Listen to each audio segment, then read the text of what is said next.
Hola, ¿qué tal? Bienvenidos a su materia, termodinámica. Ok, ahora vamos a entrar en lo que son las sustancias puras y principio de estado. Entramos ahora en el estudio de las sustancias puras, que es la base práctica de casi toda la termodinámica aplicada. ¿Qué es una sustancia pura? Una sustancia pura es aquella cuya composición química es uniforme e invariable, aunque pueda presentarse en varias fases al mismo tiempo. El agua es el ejemplo clásico.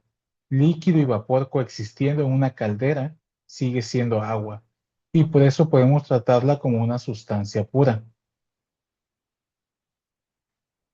Ese es un ejemplo claro de qué es una sustancia pura.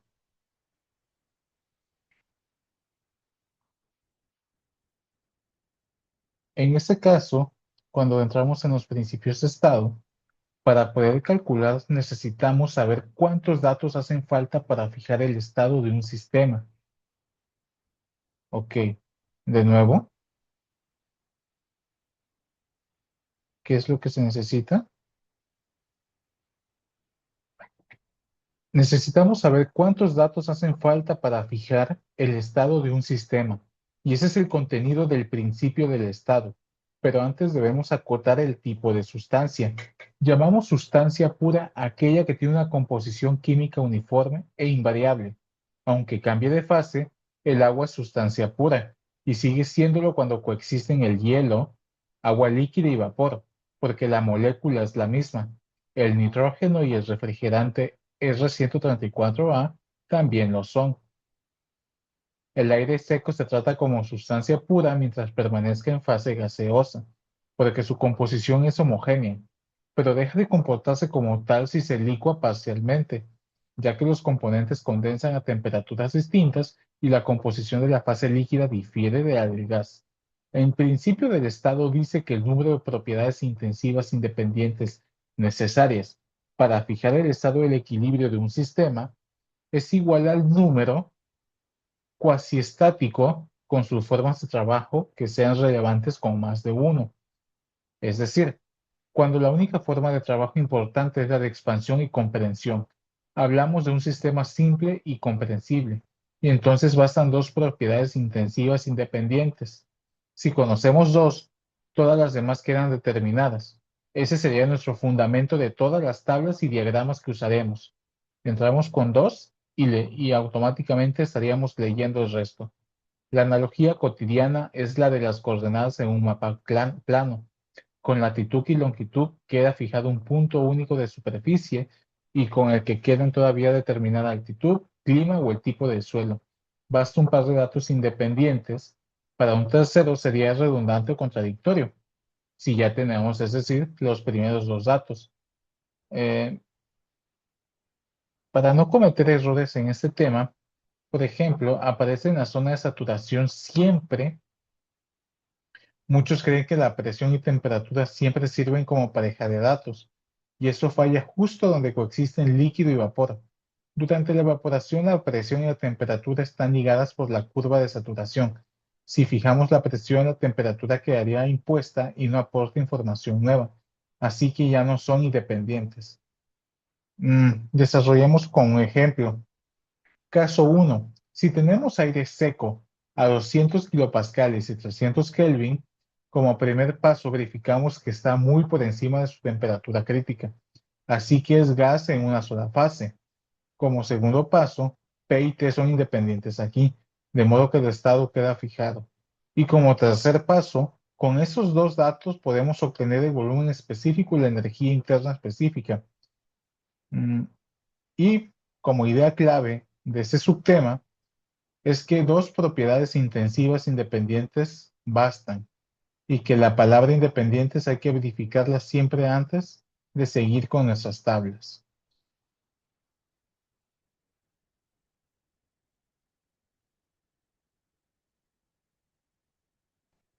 Ok, este mapa que tenemos aquí, vamos a ordenar donde viven las sustancias. Si dibujamos un diagrama con la presión en el eje vertical y el volumen específico en el horizontal, aparece una curva en forma de campana. La rama izquierda es la línea del líquido saturado y la rama derecha la de vapor saturado. Ambos están arriba de un punto llamado el punto crítico. A la izquierda podemos observar que la campana está en la región de líquido comprimido o suque enfriado. Dentro de ella la región de mezcla de líquido vapor saturado y a la derecha está la región de vapor sobrecalentado. En el punto crítico es la clave para separar los términos de vapor y gas, que en el lenguaje común se usan como sinónimos, pero en termodinámica no lo son. Para el agua, la temperatura crítica es de 373,95 grados Celsius y la presión crítica de 22,06 megapascales. Por encima de esta temperatura no existe distinción entre líquido y vapor. La campana se cerró y ya no hay cambio de fase observable. Llamamos un vapor fluido a un fluido en fase gaseosa que está por debajo de su temperatura crítica y que, por tanto, puede licuarse simplemente comprimiendo la temperatura constante. Para analogía de este caso, nos podemos llevar el ejemplo de que es el vapor que sale de una ducha caliente y empaña el espejo. Ese vapor de agua está muy por debajo de la temperatura crítica del agua, así que basta un pequeño enfriamiento o una comprensión para que condense en gotas. En cambio, el aire que respiramos en la habitación está muy por encima de la temperatura crítica de sus componentes principales y nunca lo veremos condensarse por mucho en lo que comprimamos una bomba de bicicleta. Para no cometer errores, nosotros no debemos llamar vapor a la niebla blanca que sale de una olla. Esa niebla ya son gotas o gotitas de agua líquida condensadas. El vapor propiamente dicho es invisible y ocupa el tramo transparente justo a la salida. Otro error común es olvidar que dentro de la campana la presión y la temperatura permanecen inconstantes durante todo el cambio de fase. Como vemos en el diagrama, se ve como un tramo horizontal. Ok. Para esta parte, como idea clave, podemos entender resumidamente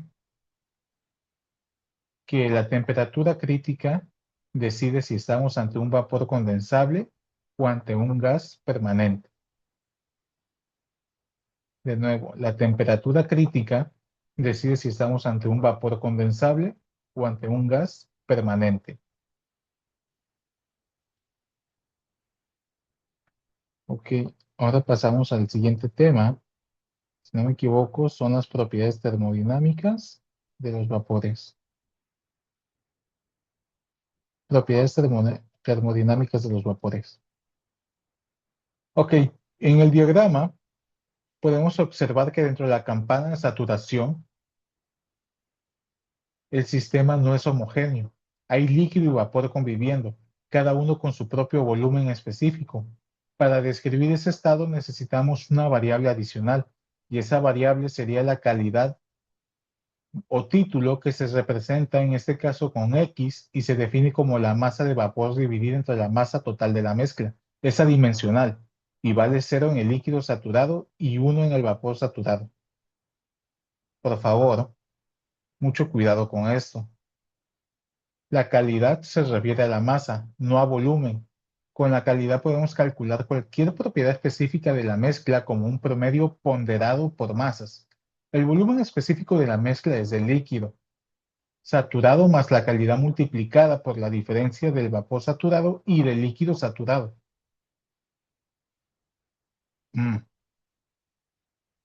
Ok, en este caso, bajo este diagrama, la analogía que nos podemos llevar sería hacer la comparación con una jarra con hielo y agua. O bueno, hagamos la comparación con un vaso de refresco con hielo. La mezcla se mantiene a la misma temperatura mientras que haya hielo, porque toda la energía que entra se invierte en cambiar de fase y no en subir la temperatura. No cometamos el error de interpretar la calidad como una fracción de volumen o como un porcentaje de recipiente lleno de vapor, con un X de 0,5 en agua a 100 grados. ¿Ok? No confundir en esos aspectos. La idea clave sería es que la calidad convierte la mezcla heterogénea en un estado perfectamente calculable mediante una simple interpolación másica entre las dos ramas de la campana. Nos estamos viendo en la siguiente clase.